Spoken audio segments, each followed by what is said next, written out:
Moving. Just keep moving. Just keep moving. Never Stop. Hello, you're welcome back to my channel.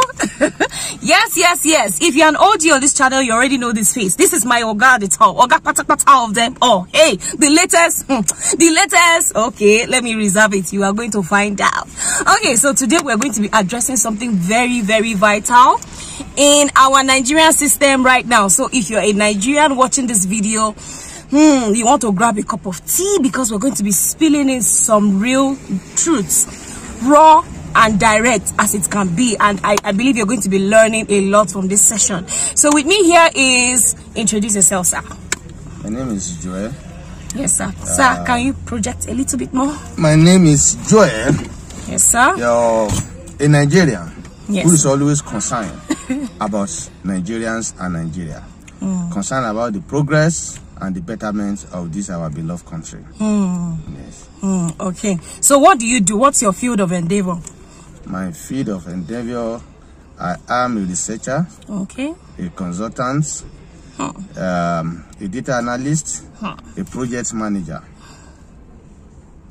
You see the list. Okay. Only see, this is one man that I know that he's not. He never rests. He's always looking to improve himself. He's not a young man. Oh, this is a father of.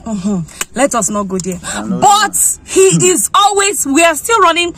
Of course, you people already know I met him in my master's program. We're currently wrapping up our master's program as we speak, and this man has already. In fact, last semester he bagged a 4.07. Hey, I have to put it here.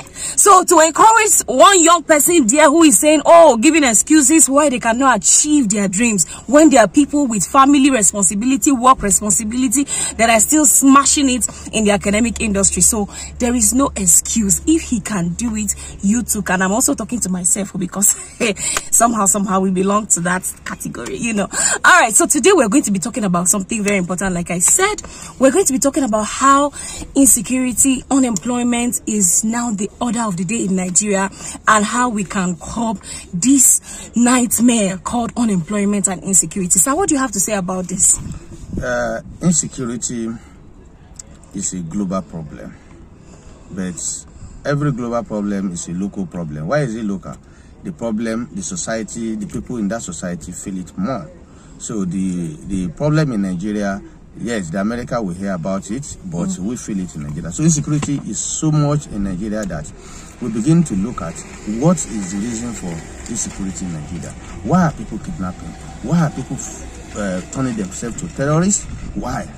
So it all, we have to look at it as from my research point of view. You have to look at it that it all started as a social problem. What do I mean by social problem? This was caused as a result of unemployment in the society. Yeah. So why, and unemployment is a problem on itself. True. That is like a central form of a problem that creates other problems. Yes.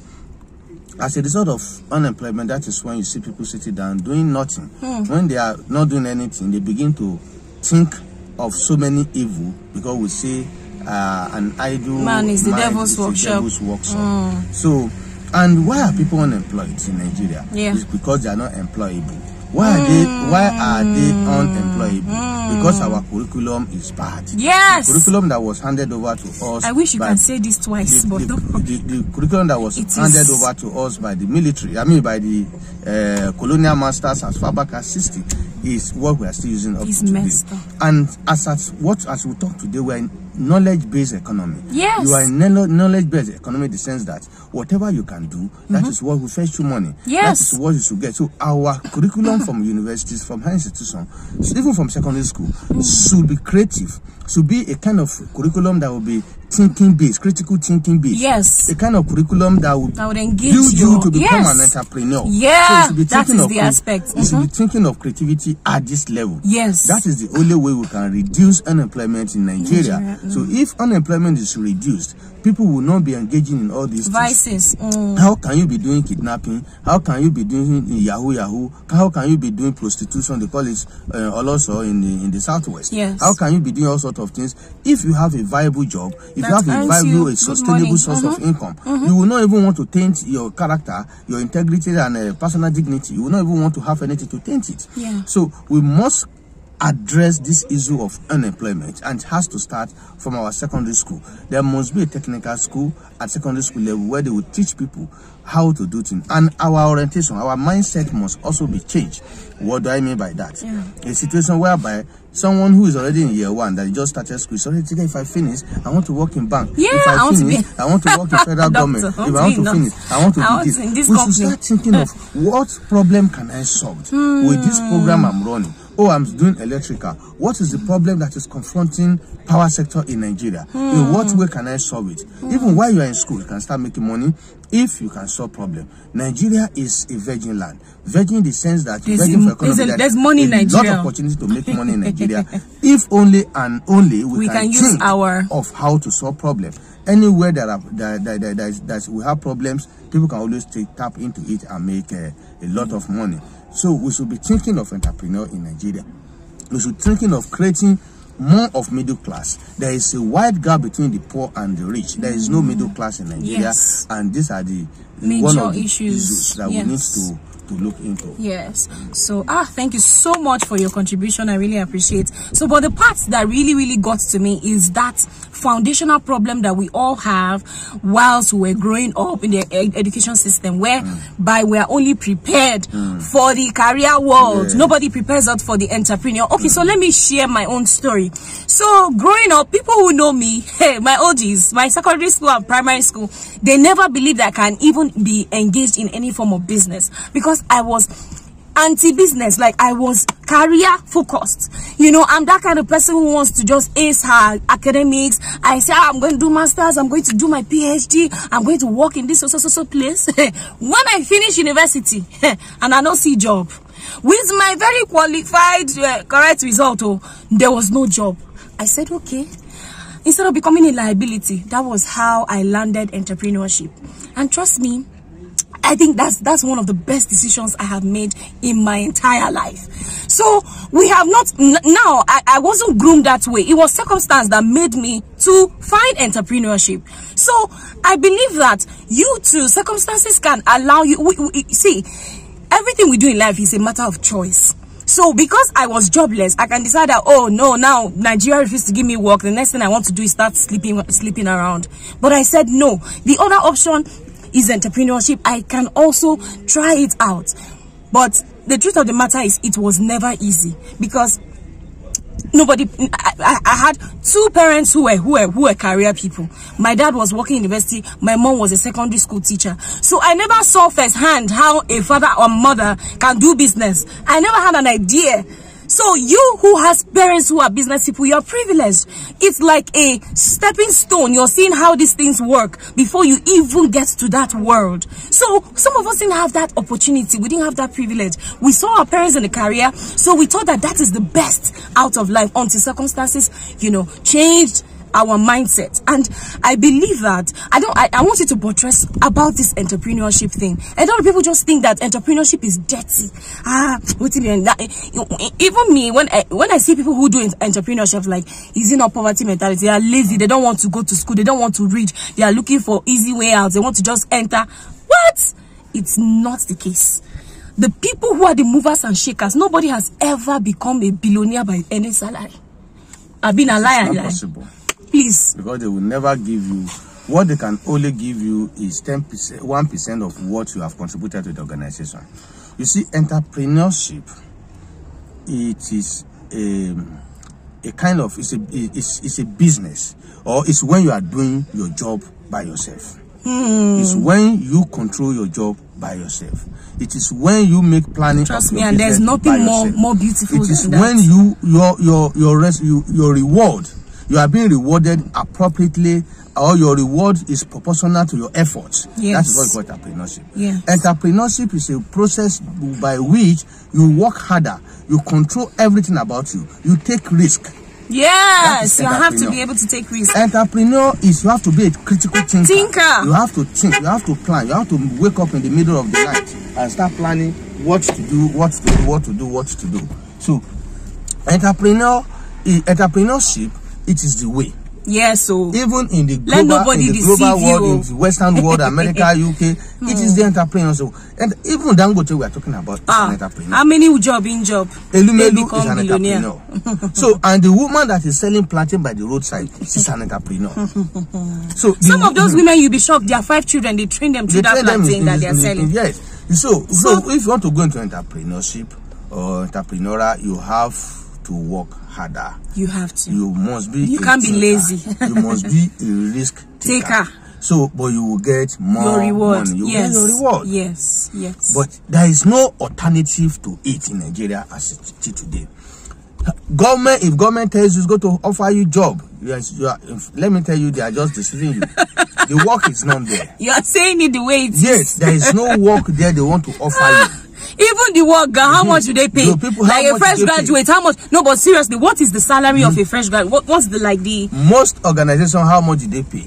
Most ministries, maybe your take home is less than, even as an assistant graduate in university that they employ today, your take home is not up to 100,000, maybe 90 or 80 something. So as an entrepreneur, you can make it in a question of minutes. What are you to seconds? So if you must break the circle of poverty in your life, in your family, you must think of entrepreneur. Yes. So all the success, the Dangote we're talking about, his grandfather was an entrepreneur. Yes. His uncle was an entrepreneur. The Odetola or $10 you're talking, his father was an entrepreneur before he became governor of Lagos State. Yes. Many of them, when you look at them, their parents are entrepreneurs. Yes. The Adeleke we're talking about in Osun State, his mother was serious entrepreneur. Yes. So we have to think of entrepreneurship. That is the only way we can be successful in this country, and we begin to experience peace. Because someone who has a business, who has a sustainable source of income, he won't be thinking about. He would want to protect his interest. Exactly. He don't want to risk his life. He want to enjoy life. Exactly. He want to look beautiful and like this babe. Yes, now. So as long as you are making money, now you don't want anything to happen to you. No. And you will be happy. Fulfillment. There will be no depression. Fulfillment. There will be no threats to your life. Oh my God. So it's has fun. You don't think twice. Fun. You just make decisions. It's not easy, So you don't go into entrepreneurship thinking it's all bed and roses. That was my mistake in the first year. The sufferness of no job, not easy. That one easy too. No, but I don't want to now prime their mind to think that entrepreneurship is all bed and roses. When I go there, nothing is easy. I almost gave up from entrepreneurship the first year of my business. Yes, I lost. My fabrics were coming in. I lost money. You have to learn. At some point, I felt is it that my village people are after me? You understand? So it is not bed of roses, but with the right set of people around me, I was able to conquer, and the rest is history. I can tell the story today. So let's put hands together, yes, and see how we can solve the problem of the world. Yeah. By solving the problem of the world, we have to solve our individual problems first. Yes, so everybody has his own challenge. You have to solve we all do. We must be creative. Don't give up. Yes. Never give up. Yes. Never and it's never and never give up. So as you made mention of the education improvement, when you talk about improvement, it is not all about academic improvement. So there are always, what I mean by academic improvement, maybe you go to regular institution, high institution, focal. No, you can develop yourself in what you do. Yes. If you are a fashion designer, go to where you can learn more creativity, more how to create, how to do things, how to mix things. Just learn more, improve on yourself. Yeah, push your mind. You can go online. You will learn there. There are so many things you can learn online. If you know someone around you who can also put you through one of the things you do, if you are you make akara by the roadside, do it better. Don't just put pots on the way the old woman do it. Make it look beautiful. If you sell meat, fresh meat like cow and goat meat, do it in such a way that it will look neat, prevents flies from touching it. Yeah. Just improve. Learn what to do. You already do. Yes, what you are saying. If you are a baker, try to know what is the content of those things you are putting, the recipe you are putting, what is the audience, who is it serving? Is it the elderly? Yes, so that's another thing. Is it for the diabetic patient? Is it for this? Some of us start business and want to serve all the kinds of people. You must be able to have your audience. You must have your market. You must have your market. That's the only way you can grow fast. It is your value that will determine who your market is. True. So you cannot give serve it to everybody. No. So we must focus. Yes. So we must look into all this. Keep improving yourself. Keep improving yourself. We are here for business program, Masters in Business Administration, MBA. Yes. We have learned a lot. We have improved on ourselves. Yeah. We have known our mistakes. We have networked. We have networked. We know I met her here. Yes. And which is very important, because these relationships you build now, you don't know how they would impact your life in the nearest future, and even the life of your children as well. So networking is very important. Don't stay in one place and fold your hands. No. So our respected Martin Luther says, if you cannot fly, you should run. Yes. If you cannot run, walk. If you cannot walk, crawl. Yes. But one thing, don't ever stop. Just keep moving. Just keep moving. Just keep moving. Never stop. Never stop. Never give up. So, yes. Oh my. If you did not take anything from this video, please take the fact that you should never. Giving up is not an option. Entrepreneurship is the key to success. In fact, wealth lies in entrepreneurship. So thank you so much, sir, for coming on this video. He's always right. When I say, sir, let us give these people some wisdom. He's just there. He's passionate about these things, and I'm excited to have him in my corner. So thank you so much for watching. Thank you very much. See you in the next video. Thank you. Thank you. Bye.